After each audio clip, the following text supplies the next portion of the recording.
La chaîne en question cumule aujourd'hui plus de 40 000 vues avec plus de 1000 personnes qui sont déjà abonnées.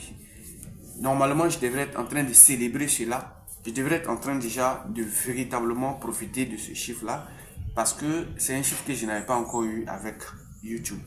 Mais c'est le contraire. Je sais que ça sera décevant, par exemple, pour ceux-là qui s'intéressent au contenu que je fais, pour ceux-là qui me suivent, pour ceux-là qui apprennent vraiment des choses exceptionnelles sur la chaîne. Je sais que ça sera décevant pour vous, mais j'ai appris certaines choses que je vais vous dévoiler dans cette vidéo, dans les lignes à venir. Et ainsi, vous allez comprendre réellement pourquoi est-ce que j'ai réagi ainsi. J'ai constaté plusieurs choses sur YouTube. Il faut savoir que ma chaîne a été active depuis 2015. C'est-à-dire 2015, j'ai créé ma première chaîne YouTube. Ça veut dire depuis 2015, j'avais pour projet un de ces jours de me lancer, de créer des contenus, de dire des choses, de partager certaines choses.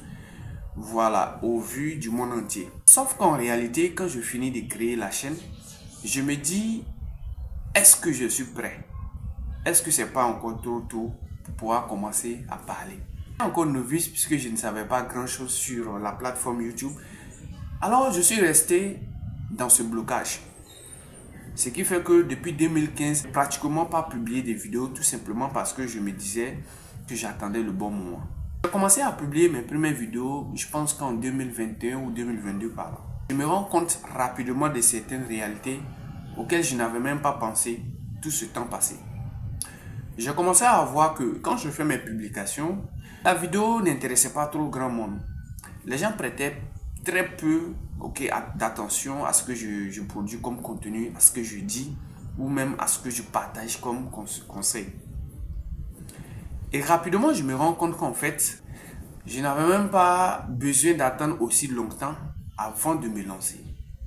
Je devrais me lancer bien longtemps parce que ça allait me permettre de véritablement comprendre non seulement comment fonctionne l'algorithme, comment les gens réagissent face à ce genre de contenu et j'allais avoir des retours. Mais j'ai laissé filer beaucoup d'années.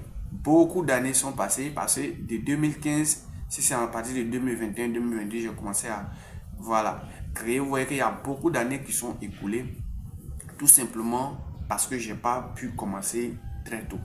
Mon conseil ici pour toi, c'est de te dire, que ce soit sur les réseaux, que ce soit dans une activité, commence tôt. Plus tu vas commencer tôt et plus tu vas apprendre de tes erreurs ou alors tu vas acquérir de l'expérience. Et aujourd'hui sur YouTube, si tu commences tôt, ça va prendre du temps avant que les gens te connaissent, avant que quelqu'un puisse te faire confiance. Je me rappelle, j'avais 0 abonnés et je me battais jour et nuit pour avoir quelques personnes qui vont me suivre.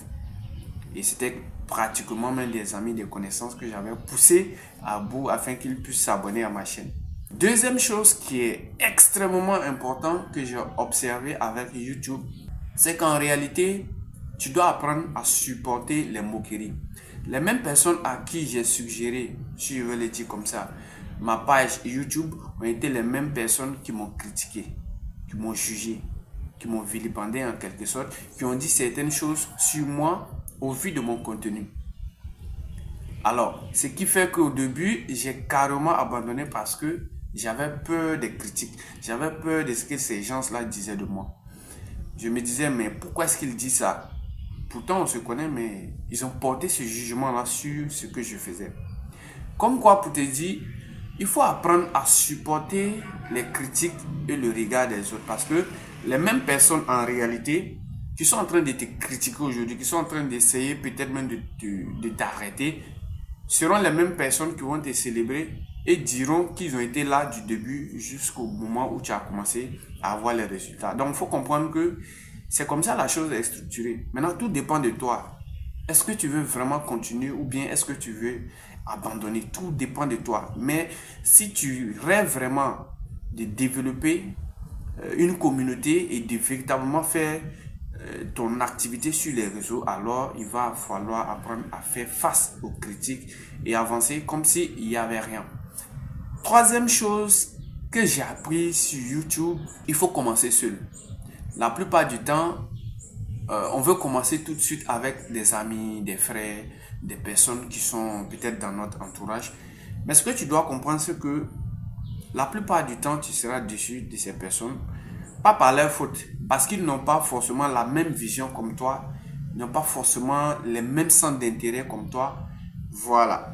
Donc, si tu commences à marcher avec ces personnes, tu verras qu'au fur et à mesure que tu avances, ces personnes vont commencer à te laisser au fur et à mesure sur la route. Je sais pourquoi je dis ça, parce que je l'ai expérimenté. J'ai perdu tellement de proches dans cette logique-là, des personnes qui étaient bien motivées au départ pour qu'on travaille sur plusieurs aspects, par exemple sur les réseaux, parce que je savais qu'on peut gagner de l'argent avec, mais j'ai mis ces personnes-là dans mon réseau sans véritablement chercher à comprendre réellement quelles étaient les intentions. Mais au final, je suis resté seul. Et donc, mon conseil, c'est de commencer d'abord seul. Voilà, il est vrai que si on est seul, on ne peut pas aller très loin, mais commence d'abord seul. Et par la suite, tu vas voir s'il faut ajouter certaines personnes avec toi pour que vous puissiez faire chemin ensemble. Ok? Donc, si tu as aimé véritablement cette leçon, abonne-toi à la chaîne, partage cette vidéo avec un ami parce que ça peut l'aider. Aujourd'hui, les gens se lancent sur les réseaux dans le but de gagner de l'argent. Mais combien de personnes connaissent réellement ce qui se passe sur le terrain? Ils sont très peu. Partage ce contenu avec eux. Ça va leur permettre d'apprendre énormément de choses avant de se décider. Sur ce, je te dis ciao pour une nouvelle vidéo.